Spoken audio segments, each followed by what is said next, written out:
Outside, lightning flashes are everywhere. A monster cloud, with a diameter of more than 300 miles, is releasing electricity with frightening intensity. The scientists rush to position their gear.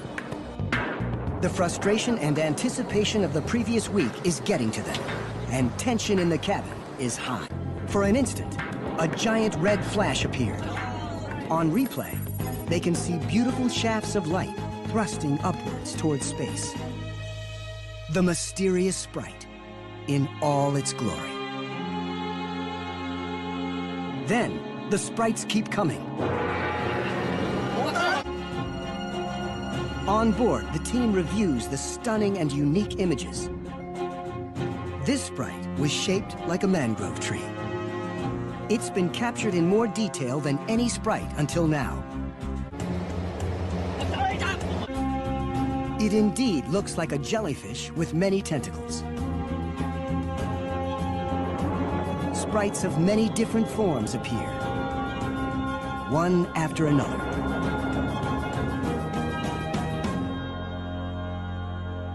Seen up close, they have a variety of shapes. Eventually, a Sprite appears that demands special attention. The umbrella-like top of this Sprite reaches an altitude of around 60 miles. That's the altitude of the airglow layer that appeared in Furukawa's footage from the International Space Station. The image confirms that Sprites interact with the ionosphere.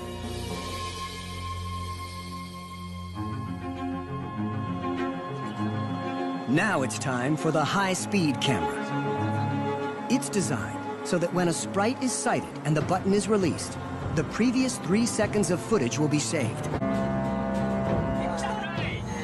This is the momentary flash of a Sprite taken by the super-sensitive camera.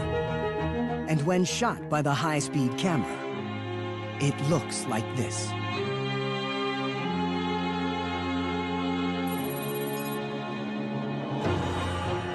In just a few hundredths of a second, countless particles of light rain down. This is the first time a Sprite's formation has ever been revealed in such detail. At first glance, this Sprite may seem to burst up from the storm clouds towards space.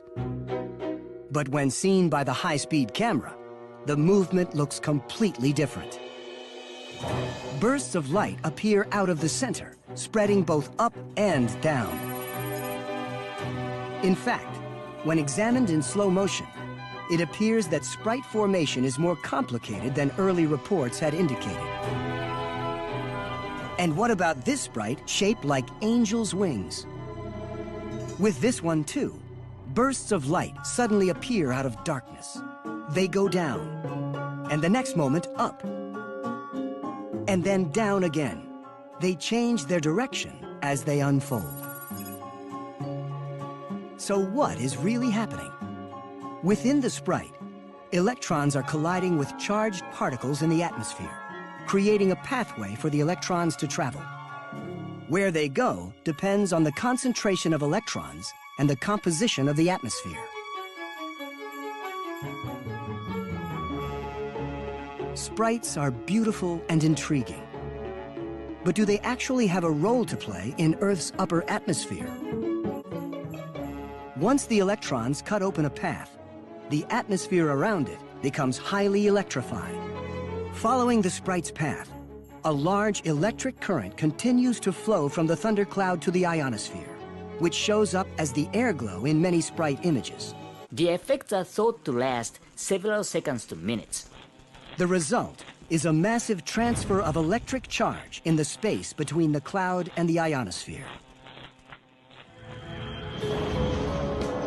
The team also successfully captured a Sprite from different angles, as they had originally planned, using high-speed cameras placed on the 2 aircraft. By combining the images from the 2 becomes apparent. A large number of electrons collide with the atmosphere, creating brilliant bursts of light and opening channels where the electrons can flow. each sprite channel can be hundreds of yards wide. A sprite event is like a switch that turns on an electric current in the space between the Earth and the ionosphere. In fact, our planet is surrounded by electric current, from the surface to the edge of space. Like lightning, sprites help to complete a global circuit, allowing charge to flow continuously around the Earth. But sprites reach much farther than lightning. And unlike lightning, sprites can transfer charge into the ionosphere, to the edge of space. Not only that, but the bolts of lightning that create the sprites are so powerful that they literally reverberate around the world.